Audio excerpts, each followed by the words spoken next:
next guest has donned the Irish jersey 134 times over 20 years, which makes him our longest-serving international footballer ever.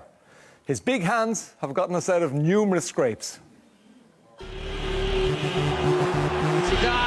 and a wonderful save by Shay. It's just absolutely world class. He's superb for goalkeeping. Shay, what a save. He's got 4 away men in the area. Oh, brilliant from Shay. That is astonishing. Unbelievable. Ron Green, can he be still? Magnificent save by Shay. Oh no! And that's going to be a penalty, is it? No, it's not.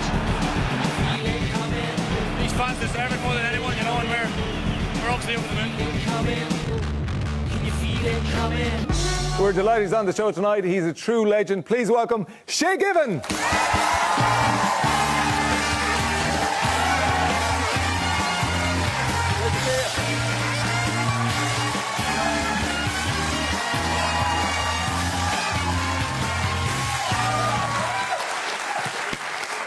What a lovely welcome.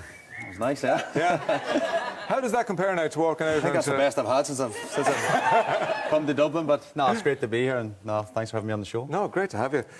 So just when you walk out, say, big international, and you walk out onto Lansdowne Road, onto the pitch or the Aviva Stadium, what does it feel like when you hear the crowd? It's very special. I mean, I made my debut at 19 a long time ago now, and just to pull that jersey on is so special, such a proud moment for me and my family and stuff, and you remember that day forever, in fact, and had all my family up from Donegal and cousins and aunties and uncles, and we were all... You don't know if you'll ever play for Ireland again. It could be one time, it could be just lucky at the time. Paddy Bonner, I think, was injured, and I got my chance, got my opportunity, and you don't know if that's the first and the last. Obviously, as you mentioned in the intro, it was 20 years later I played. I was very lucky, of course, but, you know, it's just such an honour to play for Ireland and such a proud moment when you pull that jersey on. How nervous were you the first day? Yeah, I was nervous. My dad goes, don't look up at the crowd, don't look up at the crowd, like as if like the crowd are going to do anything bad to you or something. But the national anthem was lined up, and I looked up at the crowd, like, you know. But I couldn't help myself. But at the same time, I was trying to take it all in, because it's such a, you know, a memory you'll have forever, that you've pulled on that jersey. I say, growing up in Donegal, you know, being a fan of the team, the Jack Charlton area, and watching them in World Cups and stuff. And then you're pulling on the jersey.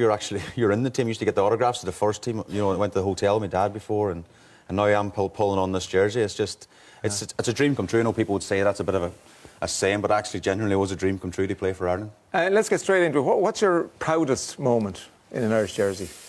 Probably the big moment for me was probably Iran. Actually, I think you've seen the save there. Actually, in the intro coming in there, it was such a big game. That game, the playoff game, and you know, to make that save down to my left and at Lansdowne, it was for them not to score an away goal, because we had to go to Iran a few days later, and there was 100,000. Iranians in the stadium, no women allowed. They were in there 5 hours before kick-off. Like, we're walking off the bus and they're winging rocks at us, and fruit and tomatoes, and there's these, I don't know, they weren't grenades, but there was these like sort of bomb thing going off around when you're warming up and stuff, and you were jumping every time. I was like, come on, lads, it's only a game of football, like, just relax a bit here, you know. But no, there's so much at stake, of course, and we qualified for the World Cup finals, and just 2002. Yeah, just that realisation that, you know, we're going to the World Cup, and as I say, going back to me memories of Donegal was, you know, if we had a good result in the World Cup, we would jump in the car, drive into Lifford and blow the horns and hanging out of the cars if we won the World Cup, like, you know, and now I'm part of the team, so it's amazing. Like, as fans, we remember goals more than we remember saves. Yeah. Already, he was a great goalkeeper up around Donegal in his day. Did he teach you everything, you know, or...? Well, yeah, I mean, us as kids, we used to be in the front garden with my brothers and all, and diving around like lunatics, and my dad, every Sunday, we used to always go pile into the car and go and watch him around Donegal, especially I remember White Strand, a football club up there he used to play for, and there's one funny story, you can see the 13 goals once, and he says, I got man of the match, I got carried off the pitch. You believe that if you want, but that's what he told us anyway. But no, he's a great character, of course, and of course I would have learned a lot of traits from him and stuff as well, and yeah, I was good with him, as I say, with the brothers as well in the front garden. You know, some of the stuff, the fun we had there was good. And I suppose, obviously, he's your dad, so he influences your life. But what about your career? Was he giving you career advice along the way? Yeah, it's funny with Dad, actually, because he never really... If you had a great game, he would never really say, but if you don't know if you'd done a bad kick in the first half, what about that kick in the first half? We'd forget about the great saves of Zidane and people of the likes, you know. But I suppose that's his way. He knew the position as well, and sometimes as a goalkeeper, you always remember the mistakes, more so than the saves. But no, he was a good influence, of course he was, and I know all my brothers and sisters have always been a huge encouragement and great supporters over the years. Your hometown of Lifford gets loads of mentions in the book. Yeah. Your home is where the heart is for you. Yeah, of course, and even after the World Cup, I got this mad welcome back in Lifford after the World Cup, and I was walking around waving like the Pope or something in this white car. Like, it was all a bit surreal, but there was thousands and thousands of people turned up. It was mad. We thought we'd do something nice for you, just because you're so fond of Lifford. Yeah. We have, believe it or not, Shay given a bottle of wow. football special. I've not seen one of them for years. Yeah. Will you Do explain? they have them in Dublin or not? No, we got it down from McDade's. You don't have them here, no? Explain to people about football special. That's mad, because we were talking with my dad every Sunday. He used to go and he used to have a couple of whiskies to prepare after the game. Like, and this football special, you pour it into a glass and it looks like it make a head at the top, so as if you're drinking beer, but it's just lemonade, of course, but it's only made in Donegal. I can't believe it's not dominated the world, this thing. Yeah. So as kids, you thought you were having a beer. So now look, it looks like a beer, or Yeah, I don't know, Smithwick's or something, and we'd be sitting there thinking we're all growing up in the bar. Like. It's non-alcoholic, of course. It's just lemonade. Yeah, brilliant. You could have had a dash of something in there. Yeah. and then you had a minder there, and her name was what? Susan McDade? Yeah, I lost my mum obviously when I was really young, so my dad had a tough time. We had babysitters and stuff, and Bottle McDade, I think we called her. Her nickname was, and she was the local Bottle McDade after the football special, but the local shop, Daly's in Lifford, they had this, I don't know if they still do, but a slate. My dad, she would buy the stuff, and the slate at the end of the week, and then the month my dad would pay the bill and stuff. Yeah. And he'd be off working because he was a horticulturist, potato inspector, and working in the fields and stuff. And he would come back and he would see the slate at the end of the month because there's steaks on there and there's this, and she's feeding them well. Like, we didn't have any money at all growing up, really. And we were like getting beans and toast, so she's giving us beans and toast and stuff. And so my dad flipped when he found this, and she got the sack, I think. So they bring a new one in. But just from the book, like, there's two big stories in the history of Irish football, and you were in the middle of both of them. I know, yeah. Saipan and Henri's handball. Yeah. What was Saipan like? Well, I speak about it in depth in the book, and there's a lot of swear words, and I apologise to the younger generation. But I just try to give my honest thing. I was in the room, of course. People might be fed up reading about what happened. No, but you were there. I know I was there. Yeah. So to be honest, the highlight of my career for Ireland was playing in the World Cup finals. We only went to one, so it was a big part of the book, of course, and a big part of your just career. The whole experience of my career. So I had to speak about it, and of course, it was just a surreal moment. We were all in a room, just a dining sort of room and stuff, and it all kicked off. It's all famous now. What was saying, there was a bit of variables, well, a bit more than a bit of variables, but.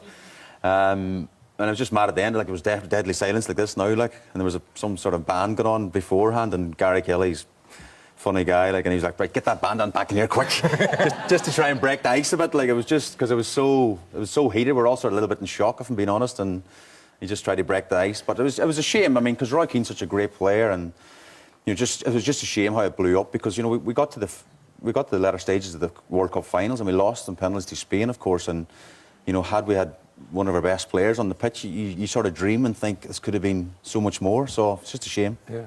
Of course, back here, and you wouldn't have been aware of it at the time, but there was two camps. There was the right camp and the mid camp. It's mad. I'd say it wasn't as black and white when you were over in Saipan, was it? It just was weird. I don't really know what way it was spun back here, but we just felt that, we were with Mick McCarthy, with the manager, and I'm sure if something happened like that with Roy now, he's assistant manager of Ireland, of course, that if one of his players had an irate thing, or Martin O'Neill or something, I don't think they'd be staying around the squad, to be honest. It was just one of them situations that, had to be sorted out. Yeah, and of course, you get on well with Roy now.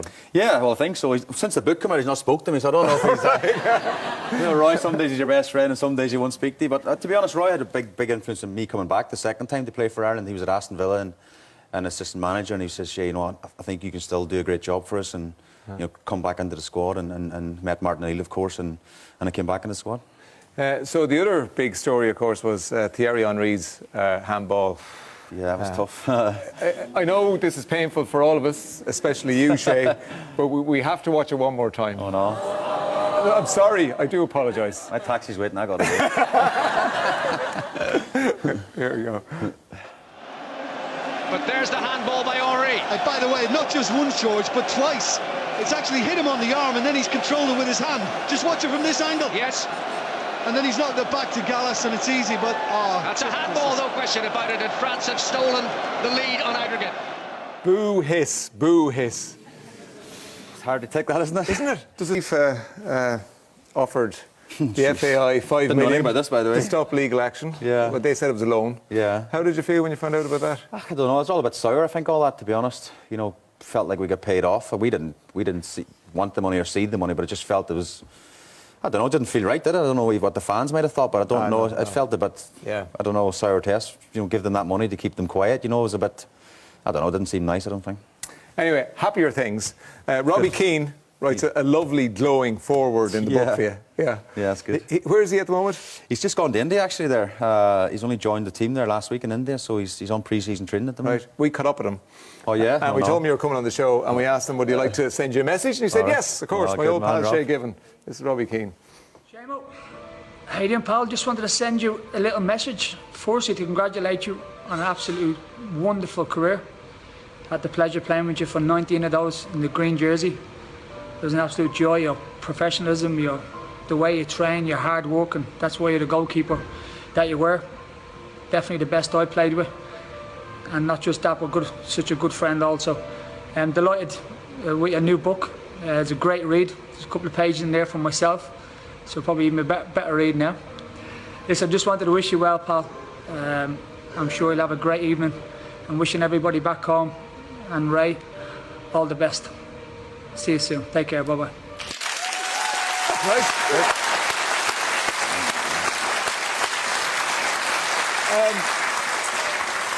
So you're very busy at the moment. You're with your family and punditry. Yeah. Where's the football at? I don't know, actually. That's a good question. Am I retired? Am I not retired? I don't know. Well, you're the only one who can answer it. I know. I'm not officially retired, but I think maybe clubs in England have officially retired me.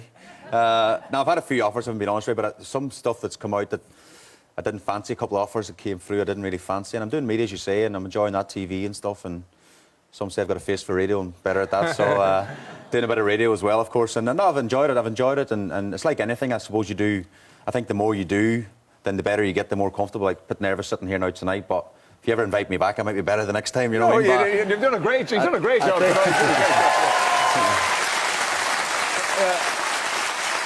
So, if you never donned a shorts and a jersey and a pair of gloves again, would that bother you? I don't think so. I mean, it's a tough one because the adrenaline of playing in all front of these amazing fans and the amazing stadiums around the world and millions on TV. You know, people always say, sports people especially, like, you can never replace that adrenaline rush, and you can't. It's difficult to replace. But I've been keeping myself busy. I've got 4 kids, but I've got young ones. Like, I've got a 5-month-old, and I'm busy changing nappies and stuff. And but it's stuff like that and doing the media. And I was in India last week doing some media work with Man City, and I've been here all week sort of doing media work for the book and things. Yeah. So I'm keeping myself busy. You know, I think some players find it really difficult, you know, when they just shut shop and then they're not doing media, they're not doing anything, they're at home watching TV, morning TV and stuff. It can be very tough. The thumbs, yeah, it's a tough one, yeah. Jeremy Kyle is tough, even when you haven't retired. Special into me. Yeah, great. So you're doing signings all over the place. You're leaving us here, and you're going to be in Easton's in Letterkenny at 1 o'clock tomorrow. That's right, yeah. That'll be a sort of a triumphant homecoming. Hopefully. Yeah. And then Saturday, 11th of November at 11 o'clock, you're in Dubray Books in Galway, and the same day at 3 o'clock, you're in O'Mahony's Bookshop in Limerick. Is that correct? Hopefully the road's clear in between Limerick and Galway.